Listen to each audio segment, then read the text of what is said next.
Si j'ai bien compris, parce que j'ai revu ton CV, en détail d'ailleurs, et je me suis dit, c'est quand même fou. C'est un des rares humoristes belges, il y en a peut-être un ou deux autres, qui ait pu durer aussi longtemps. Ah ben il y a Stéphane Seman, déjà 50 oui, ans. Oui, mais je dis un ou deux à part. Oui, c'est vrai.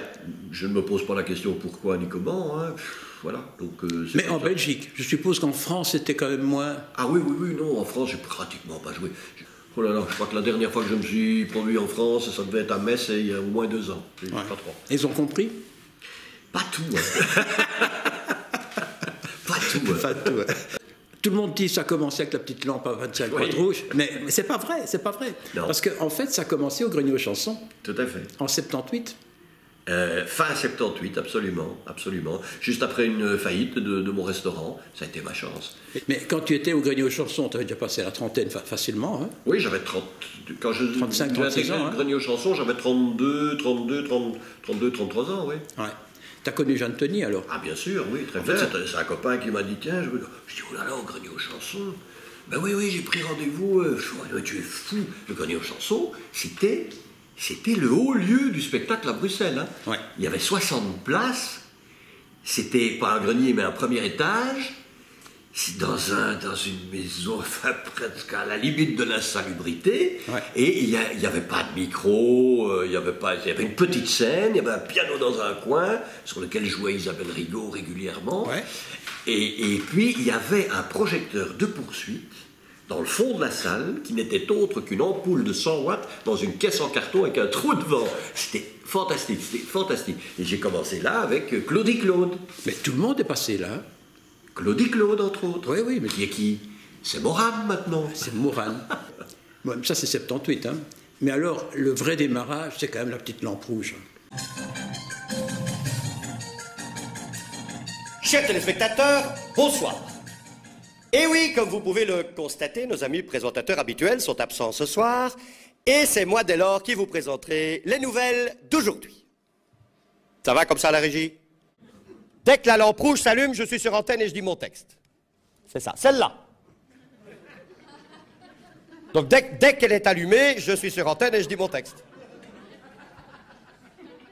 Ça va, j'ai compris. J'ai compris. J'ai compris, tu peux éteindre. Non, je suis attentif, J'attends.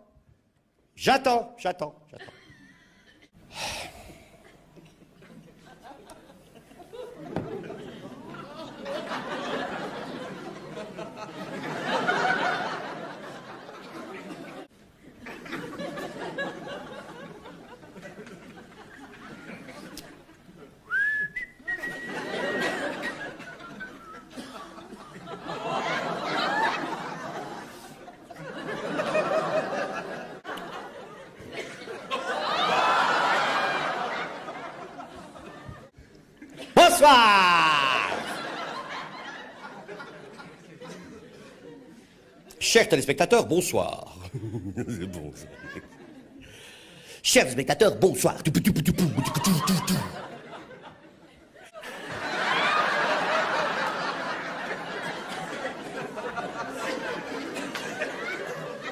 Chers les messieurs, bonsoir. Eh oui. Ah non. Mais si, comme vous pouvez le constater, nos amis présentateurs habituels sont absents ce soir, et c'est moi dès lors qui vous présenterai les nouvelles d'aujourd'hui.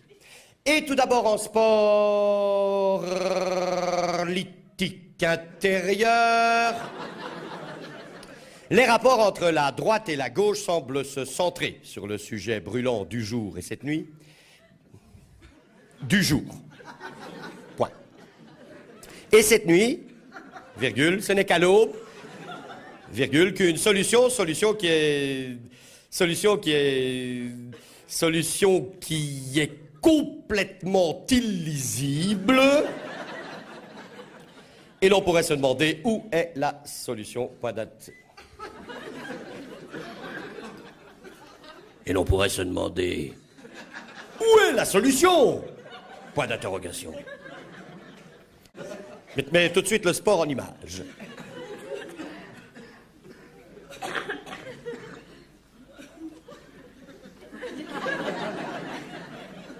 quelques instants, vous allez avoir le sport en images.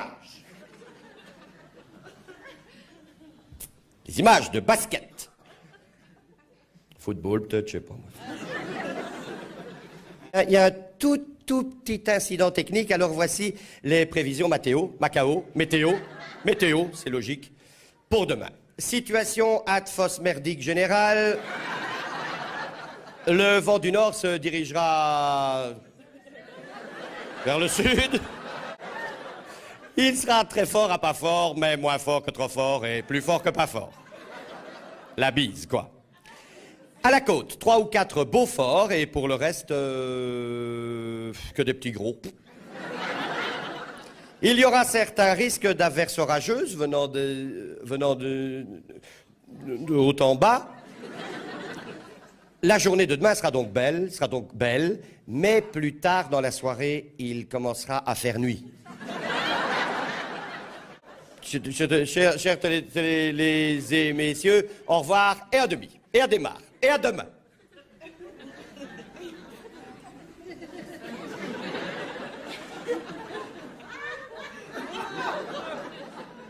Au revoir et à demain.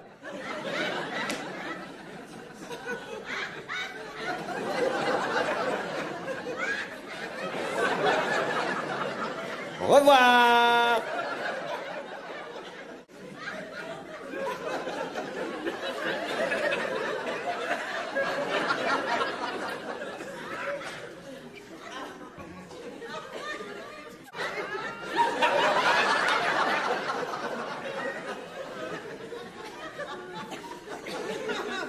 Coupe la lampe.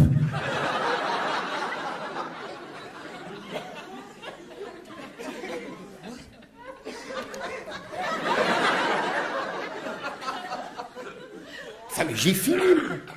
Fini. F-I-N-I-T. Écoute, moi je l'ai vu à la télé, il y a très longtemps, j'étais mort de rire. C'est un de tes meilleurs, hein? Ou c'est culte? Oui, mais c'est sûr que c'est... Mais pourquoi est-ce que ça a été un des meilleurs? Et puis TV Tord, écoute, franchement, c'est... Ah oui, beaucoup plus tard. Mais pourquoi ça a été un des meilleurs? Je l'ai analysé après.